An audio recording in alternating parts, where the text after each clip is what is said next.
Buenos días, hermanos. Vamos a volver a la serie de la semana que cambió el mundo y seguiremos explorando lo que fue el ministerio de nuestro Señor Jesús cuando estuvo aquí en esta tierra.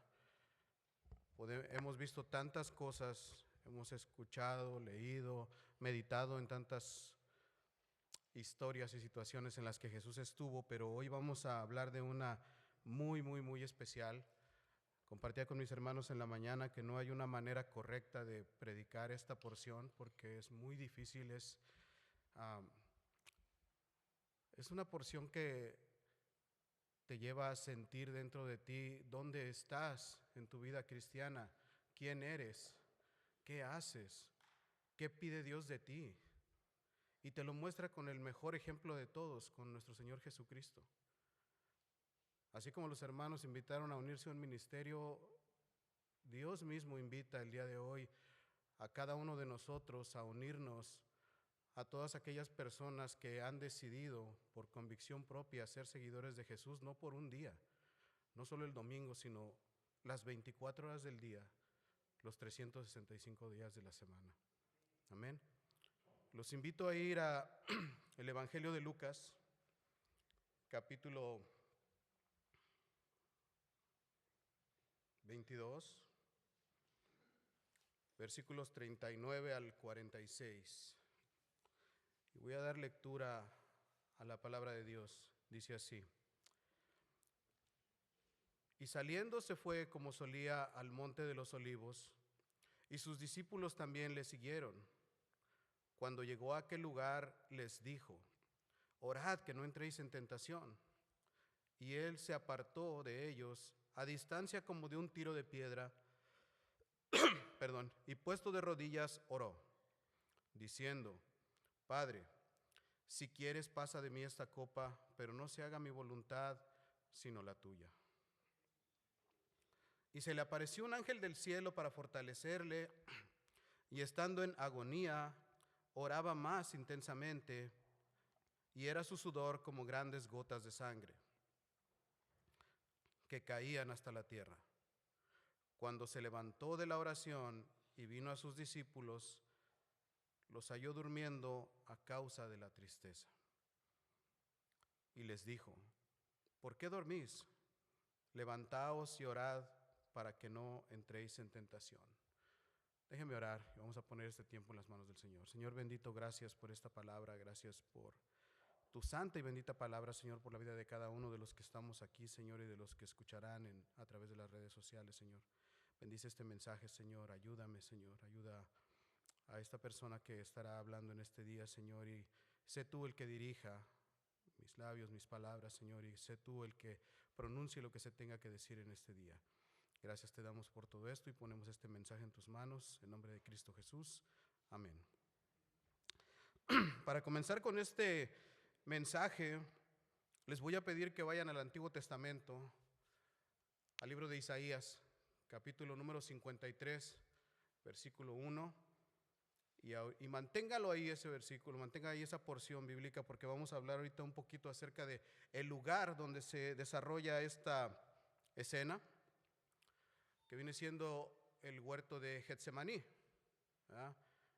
Saqué esa foto de Google porque dice que ese es el huerto de Getsemaní actualmente, ¿verdad? Y vamos a hablar un poquito de lo que es este huerto. La palabra de Dios dice que Jesús se retiró al monte de los olivos. En los encabezados de algunas Biblias dice Jesús ora en Getsemaní. Y aunque Lucas no lo menciona, Mateo y Marcos sí mencionan que se retiró y entró al huerto de Getsemaní. Getsemaní, la palabra Getsemaní significa prensa de aceite. Ese lugar, el huerto, era donde se prensaba el fruto de estos árboles para obtener el aceite, ¿verdad?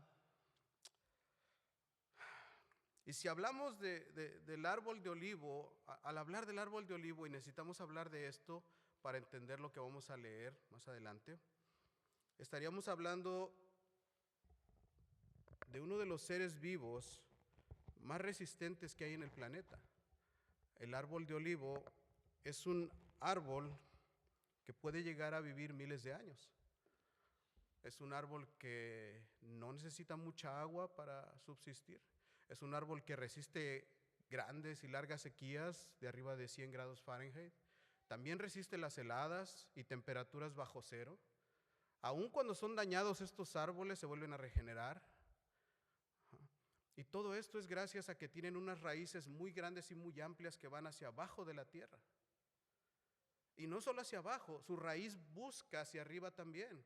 Y si se dan cuenta en la fotografía se puede ver que los árboles prácticamente son raíces gruesas entrelazadas unas con otras. Es un arbusto gigante. No es un tronco como un pino, un cedro, una secoya, como un abedul. Son raíces que buscan cómo poder subsistir hacia abajo y hacia arriba. Este árbol es tan resistente que, por lo que yo leí, dicen que probablemente todavía haya árboles de los tiempos de Jesús en ese huerto. Piense cuánto tiempo han vivido esos árboles gracias a esas raíces. Es tan resistente, tan resiliente, que solo necesita un poquito de agua para vivir. Y aún con poquita agua produce fruto. El fruto de este árbol son las aceitunas, de las cuales se obtiene el aceite de oliva. El aceite de oliva, pues ya ahorita con la ciencia podemos saber que es un aceite muy bueno, ¿eh? Ayuda a la digestión, a regular la azúcar en la sangre, a producir insulina, nos ayuda a producir glóbulos rojos para sanar las heridas y tiene muchos beneficios médicos. Es algo muy bueno. ¿Verdad? En los tiempos de Jesús tenía 3 usos. El primero era un uso médico. Se usaba para tratar las heridas, como recordamos en la historia del buen samaritano. Ahí dice que curó sus heridas y las lavó con vino y aceite. Este aceite, esta mezcla entre vino y aceite hace que las heridas puedan cicatrizar y sanar sin infectarse. También tenía un uso ceremonial, puesto que los sacerdotes lo usaban para ungir a las personas, para ungir a un rey, como lo hicieron con Saúl y con David. O para ungir a las personas cuando ya estaban casi para partir de este mundo. También tiene un uso alimenticio, como ya lo vimos. En conclusión, usted va a decir, y yo no vine a aprender de botánica, ¿no? En este día no entiendo por qué vine a la iglesia el domingo a que me hablen sobre árboles, pero tiene mucho, mucho, mucho que ver. Este árbol, por sus características, por su naturaleza y por ser compuesto por puras raíces, en los tiempos de Jesús también se le conocía como raíz de tierra seca. Y mantenga esa frase en su mente, porque vamos a ver cómo es que 700 años antes de que Jesús pisara este huerto ya se había hablado de esto. Raíz de tierra seca. ¿Okay? También este árbol sufre mucho durante su vida, porque la cosecha no es sencilla. Como no tiene un tronco, la manera en la que se cosechaban las aceitunas, primero se colgaban de las ramas y los sacudían hasta que caen las primeras. Si sigue quedando fruto, agarraban unos palos largos y golpeaban el árbol. A garrotazo limpio era la cosecha. Ahora, si seguía quedando fruto, tenían unos rastrillos que usaban para arar el campo y con esos rastrillos alcanzaban las aceitunas y jalaban. Pero el rastrillo no diferencia entre fruto y hoja o rama y arranca los 3. Daña el árbol, parte ramas, quita hojas y suelta el fruto. Después de una cosecha el árbol queda tan dañado, que parece que pasó un huracán por ese lugar. Es un árbol que da solo bien. Su fruto es medicinal, es bueno para nosotros. Vive para entregar algo que es bueno, pero también vive para ser maltratado. En los tiempos modernos ya no, ya hay escaleras, ya se suben, ya con guantecitos los cortan, pero en los tiempos de Jesús se cosechaba de esa manera, maltratando el árbol. Y tengo que darles este contexto porque si no entendemos qué es lo que pasaba con el árbol de olivo, no vamos a entender lo que nos quería decir el profeta Isaías en el capítulo número 53 de su profecía. Y vayamos allá. Isaías 53, capítulo 1, capítulo 53, versículo 1 al 4, dice: ¿Y quién ha creído a nuestro anuncio? ¿Y sobre quién se ha manifestado el brazo de Jehová? Subirá cual renuevo delante de él, y como qué, como raíz de tierra seca. No hay parecer en él, ni hermosura, le veremos, mas sin atractivo para que le deseemos. Despreciado y desechado entre los hombres, varón de dolores, experimentado en quebranto, y como que escondimos de él el rostro, fue menospreciado y no lo estimamos. Ciertamente llevó él nuestras enfermedades y sufrió nuestros dolores, y nosotros le tuvimos por azotado, por herido de Dios y abatido. Meditando en esta porción, y no quiero ser irreverente, pero pensaba cómo es que Isaías veía esta imagen. Dios le dio una visión de lo que sería el varón de dolores y todo lo que iba a padecer y lo que iba sufriendo. Y cuando leemos siempre la profecía del capítulo 53 de Isaías, siempre nos centramos en que es un varón que sufre en la cruz, lo golpearon los romanos, nosotros no lo aceptamos, los que pusieron palmas en el camino, después lo apedrearon. Ajá. Pero la profecía claramente marca que el profeta Isaías en esta primera porción estaba viendo literalmente a Jesús en el huerto de los olivos. ¿Qué tan precisa es la profecía que lo llamó raíz de tierra seca? 700 años antes de que Jesús naciera. Hermanos, la escritura es increíble. Yo no me canso de maravillarme cada que la leo. Y me gustaría que la mayoría de nosotros entendiéramos eso. No hace falta leer. Más bien, no es suficiente leer. Necesitamos leer, estudiar y meditar. Porque si no, jamás vamos a poder aplicar lo que Jesús quiere de nosotros. Todos hemos leído Isaías 53 o hemos leído el huerto de Getsemaní y hemos escuchado. Ajá. Pero si no nos detenemos a meditar en lo que dice todo esto, jamás vamos a entender cómo es que se concibió, cómo es que pasó. Todos decimos, pobrecito Jesús, estaba ahí llorando y sufriendo, sudando gotas de sangre porque él sabía que los romanos lo iban a golpear, él sabía que iba a sufrir. Y si bien esto es cierto, la profecía nos dice algo que muchas veces pasamos por alto. En el versículo 4 dice, nosotros le tuvimos por azotado y por herido de los romanos, por herido por nosotros, por herido por la gente, por los judíos, herido por el diablo. No dice eso. Por herido de Dios. Desde aquel entonces y hasta el momento en el que él se paró en el huerto de Getsemaní, Jesús sabía que esa era la voluntad de su Padre. Él sabía y entendía lo que tenía que hacer y estaba dispuesto a hacerlo.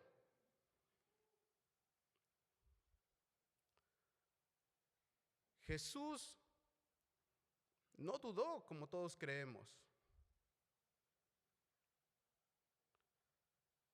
Jesús afirmó cuál era la voluntad de su Padre para él. Amén. Y ahora sí, con este contexto, vayamos a la porción que tenemos que desglosar el día de hoy. Vayamos al Evangelio de Lucas, capítulo 22,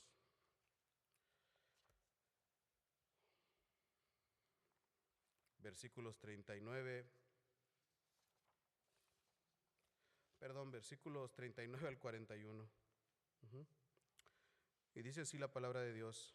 Y saliendo se fue como solía al monte de los olivos, y sus discípulos también le siguieron.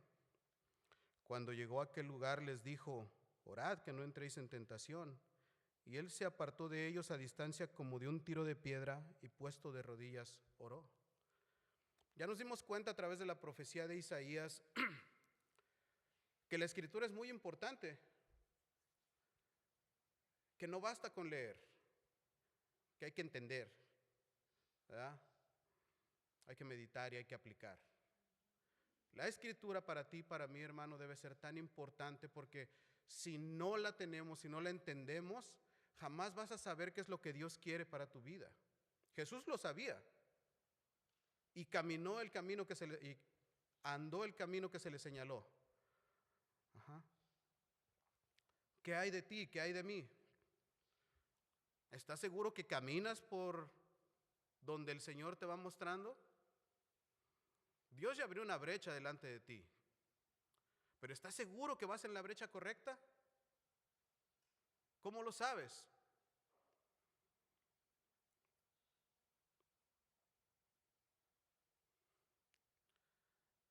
La lectura es muy importante, y como vamos a ver enseguida, la oración también es muy, muy importante.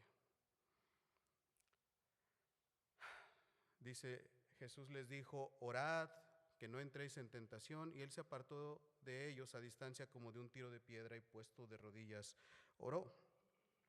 En el Evangelio de Marcos, capítulo 14, versículos 32 al 42, dice de esta manera: vinieron pues a un lugar que se llama Getsemaní, y dijo a sus discípulos: sentaos aquí entre que yo oro.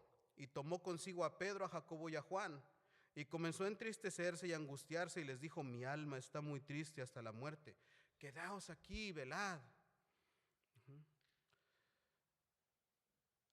Si nos damos cuenta, Jesús tomaba ese tiempo a solas para estar con su Padre. No es que ese día que él sabía que lo iban a aprender, iba caminando por ahí y dijo: mira un huerto, déjame meto a orar porque hoy me va a suceder esto, hoy va a pasar aquello. No, para Jesús la oración era demasiado importante. Todos los evangelios nos muestran una y otra y otra y otra vez cuántas veces Jesús oró. No solo aquí, no solo en Getsemaní.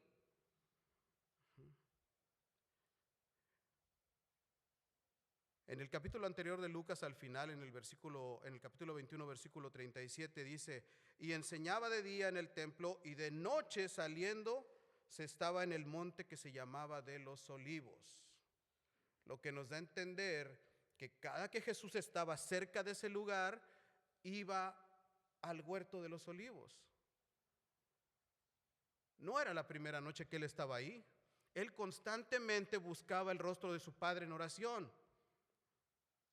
No solo porque iba a ser golpeado, no solo porque tenía necesidad, no solo porque ese día lo iban a entregar, no solo porque sabía que lo habían traicionado. Todos los días que él estuvo cerca del huerto de los Olivos, buscó el rostro de su Padre en oración. ¿Qué tan importante es la oración para nosotros? Yo me pregunto. Si el mejor ejemplo, que es Jesús, nos lo está mostrando, ¿qué tan importante es para nosotros la oración? ¿Cómo se fortalecía Jesús para soportar lo que venía más adelante? En oración. Buscando el consuelo en el rostro de su Padre.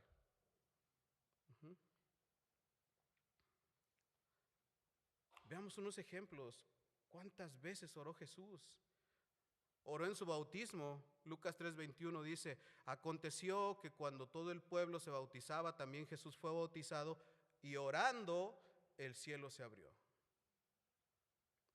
Después de enseñar a las multitudes y sanar personas, Lucas 5, 15 al 16 dice, pero su fama se extendía más y se reunía mucha gente para oírle y para que le sanase de sus enfermedades, mas él se apartaba a lugares desiertos y oraba.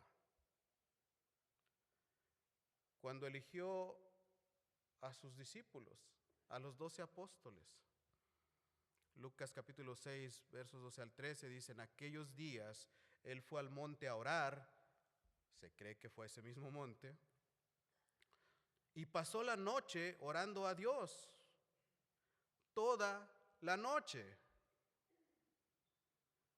La oración de Jesús no era una oración a prisa corriendo en la mañana porque se me hace tarde para ir al trabajo. La oración de Jesús no era en la noche antes de dormir porque, ay, tengo que orar para no tener malos sueños. Angelito de mi guarda, mi dulce compañía. No, la oración de Jesús era una búsqueda continua y genuina del rostro de su Padre. ¿Qué buscas tú en tus oraciones? ¿Qué buscamos nosotros cuando decimos, voy a orar? Uy, no, y si oré un montón, 15 minutos, batí mi propio récord.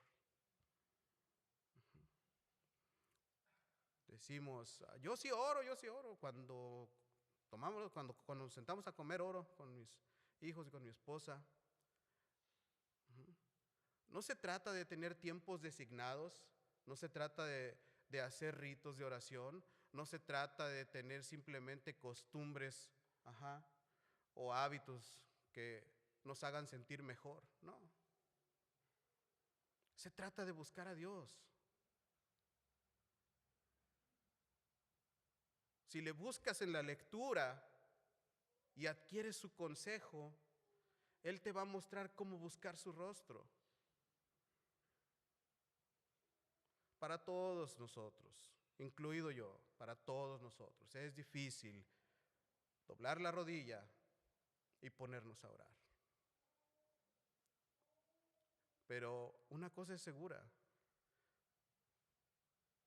si necesitas fuerza, si necesitas fortaleza, si tu vida está quebrantada, si estás pasando por una situación difícil o si estás pasando una buena situación, tienes que buscar la presencia de Dios para que pueda seguirte guiando en este camino que ya puso delante de ti. La oración es tan importante, fue tan importante para Jesús que los evangelios están plagados de situaciones en las que Jesús oró. Ahora te pregunto algo. Jesús fue sin mancha y sin pecado. ¿Por qué necesitaba orar? Ahora resulta que nosotros, los pecadores, resistimos la oración. Y el único sin mancha y sin pecado vivía orando.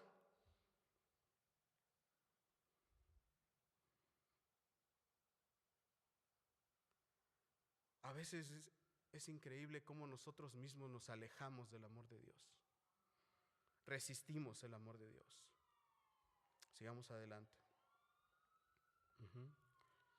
Lucas capítulo 22, versículos 42 al 44.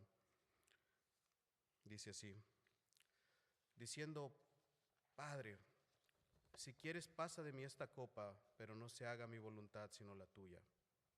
Y se le apareció un ángel del cielo para fortalecerle, y estando en agonía, oraba más intensamente, y era su sudor como grandes gotas de sangre que caían hasta la tierra. Mucho sufrimiento, mucha opresión. Todo el peso de la voluntad de Dios sobre su Hijo en esa noche.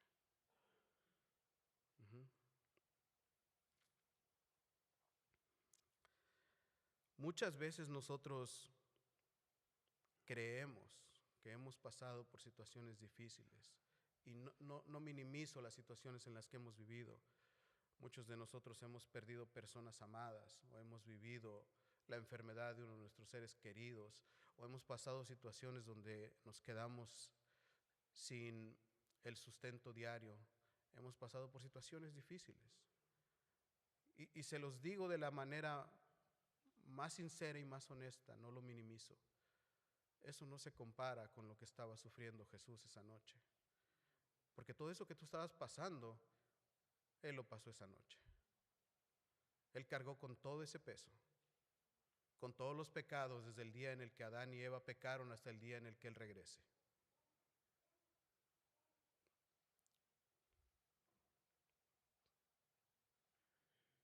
Todo el peso de la voluntad de Dios estaba sobre sus hombros. Y decimos, pero ¿por qué preguntó que quería, o por qué quería ser librado del sufrimiento? Él no preguntó que quería ser librado del sufrimiento. Para darte una idea de lo que significa la palabra copa en la Biblia, tanto Isaías como Jeremías lo mencionan, y uno dice que es la copa el cáliz de la ira, y otro lo llama la copa del vino del furor de Dios. Y si nos vamos al futuro, en el libro de Apocalipsis dice que 7 copas de la ira de Dios serán derramadas. Entonces la copa que se estaba derramando esa noche sobre Jesús era la ira de su Padre por todo el pecado del mundo. No era solamente lo que me pasa a mí, era lo que nos pasa a todos. Y un solo hombre la cargó, porque Jesús era tan divino como Dios y tan hombre como tú o como yo.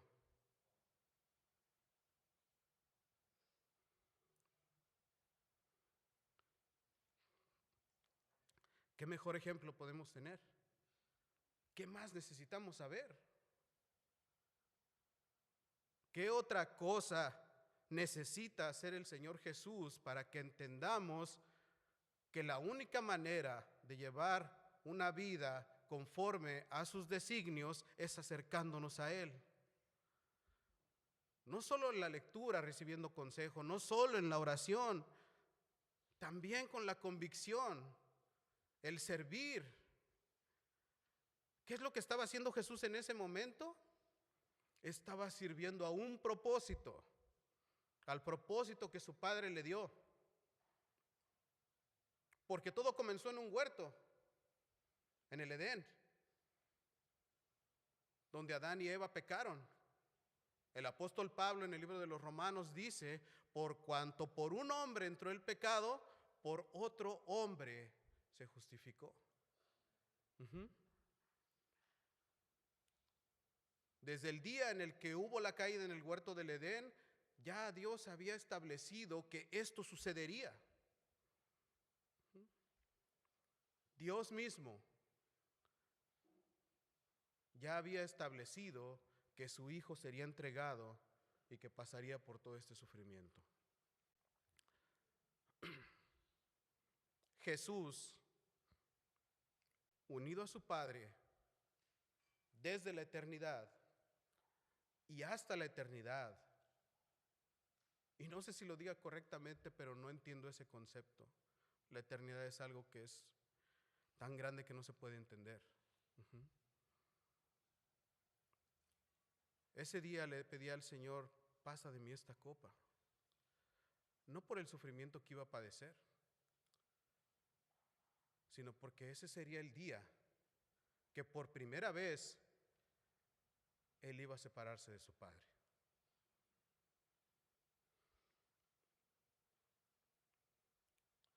Porque decimos, ¿por qué tuvo miedo a los golpes, a los azotes? ¿Cuántos mártires han pasado por eso? Mira, a San Pedro lo crucificaron de cabeza. Mira a Esteban, cuando lo apedrearon, él dijo, miro los cielos abiertos, no se quejó. Hablemos de Policarpo de Esmirna. Hablemos de todas esas personas que han entregado su vida muriendo en las hogueras, en los circos romanos, aún hoy en día en Nigeria, en países donde son atacados por los grupos islamistas y mueren sin negar a Jesús. ¿Por qué Jesús pidió pasar este sufrimiento? Él no quería pasar, Él no quería que su Padre lo librara del sufrimiento. Él no quería separarse de su Padre.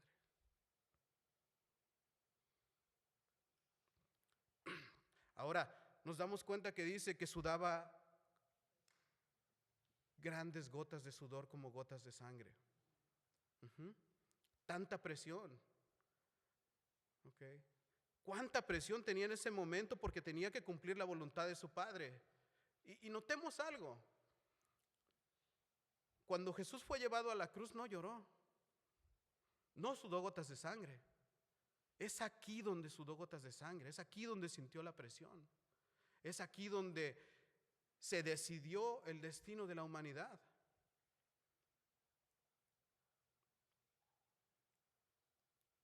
En Getsemaní se cumplió la voluntad de Dios y es donde se derrotó al diablo.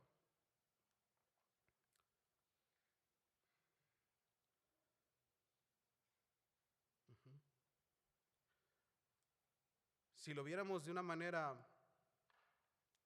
comparativa, como se hace en una pelea de boxeo, por ejemplo, en ese momento, en Getsemaní, es donde el oponente recibe el golpe y cae a la lona.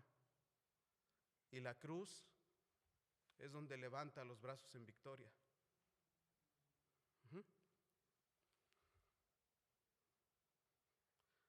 Todo eso sucedió en ese huerto. ¿Por qué el servir es importante? Porque Dios ya te dio un propósito. Así como se lo dio a Jesús, y Jesús sabía su propósito y lo cumplió. Dios ya te ha dado un propósito a ti. Y también lo profetizó. También lo dijo a través de los labios del profeta Isaías. Isaías capítulo 43, versículo 7 dice: todos, no algunos, no los escogidos, no los que se creen superiores, dice: todos los llamados de mi nombre, para gloria mía los he creado.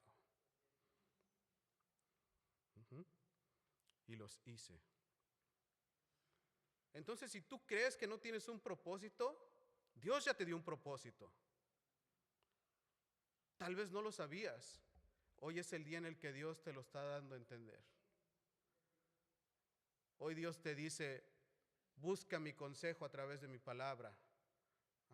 Busca mi rostro en oración y sirve a mi propósito. Hermano, ¿qué clase de vida llevamos si no tenemos esas tres cosas como cristianos? Jesús las tenía, las hizo, las llevó a cabo, las cumplió y no tenía necesidad de hacerlo. Él fue sin mancha y sin pecado, mas sin en cambio cumplió la voluntad de su Padre hasta la muerte. Tu propósito, mi propósito, el propósito de todos aquellos en este mundo, creyentes y no creyentes, les guste o no les guste, es glorificar a Dios. Hoy en este día, decide qué vas a hacer.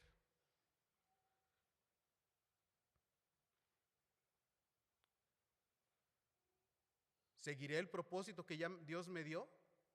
¿O voy a seguir el propósito que yo quiero seguir? Es tu voluntad contra la voluntad de Dios. En el jardín del Edén, Adán y Eva decidieron hacer su voluntad. En el huerto de Getsemaní, Jesús decidió hacer la voluntad de su Padre. Hoy decide qué es lo que necesitas, qué es lo que quieres, qué es lo que tienes y qué es lo que debes hacer. Hoy, toma tiempo en la tarde y busca el rostro de tu Padre en oración y pregúntale cuál es tu propósito. Tal vez tu propósito es poder ser de ayuda para alguien más. Tal vez tu propósito es venir y orar por alguien que no eres tú.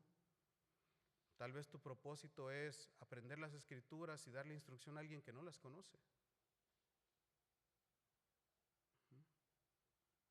Hoy decide qué propósito Dios le ha dado a tu vida y búscalo. Amén. Vamos a orar y vamos a terminar con este mensaje.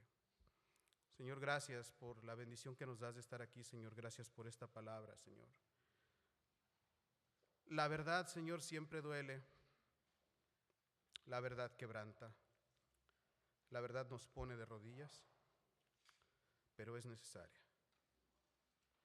Señor, aquellas personas que han recibido tu palabra en este día, Señor, bendícelas, cuídalas, protégelas. Muéstrales el propósito que tú ya has dado a sus vidas, Señor. Continúa guiándonos, instruyéndonos y enseñándonos, Señor, qué es lo que tú ya has decidido para nosotros. Bendice a mi congregación, Señor, a mis hermanos, a mis pastores, a todos aquellos a los cuales llegue este mensaje, Señor, y gracias, Señor, por bendecir mi vida primero antes que los demás. En el nombre de Cristo Jesús. Amén. Gracias, hermanos.